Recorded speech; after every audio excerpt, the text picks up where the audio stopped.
هل هيطلع لنا حاجة من الفتحات المجانية؟ ده اللي هنشوفه، بس أهم حاجة تعمل لايك واشتراك، ويلا نخش على الفيديو.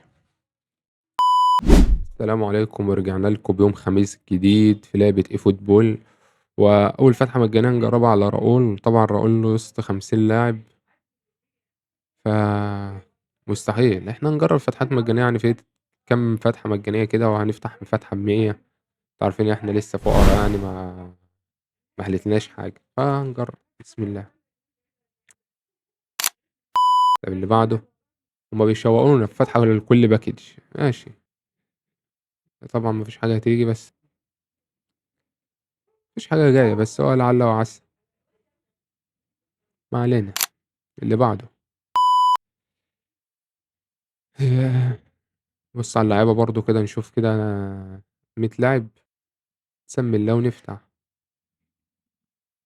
مش مستنيين حاجة، يعني الواحد بيجرب جايز. يقول جايز. اللي كده الحظ لعب معانا في آخر 100 عملة أصلا معانا، أو ال100 عملة الوحيدة اللي معانا، وجالنا لاعب رايق يعني. نجرب على ده برضه. ما علينا عادي. الواحد مش هيزعل، يعني هو مش شاحن 50 ألف عملة يعني ولا حاجة. ونخش في أهم باكج بقى معانا، ونسمي الله. يا مساء الحال يا رب. بسم الله.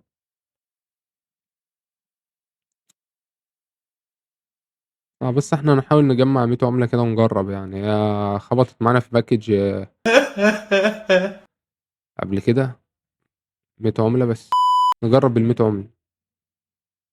لو ظبطت زي المرة اللي فاتت. النبي هتجيب كده، والنبي هتجيب كده. جالنا لاعب رايق المرة اللي فاتت. 100 عملة بس.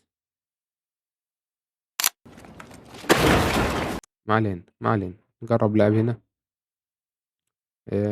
مش حلوين، مش عاجبني فيهم حاجة، والحلو مش موفق مع الخطة اللي أنا بلعب بيها.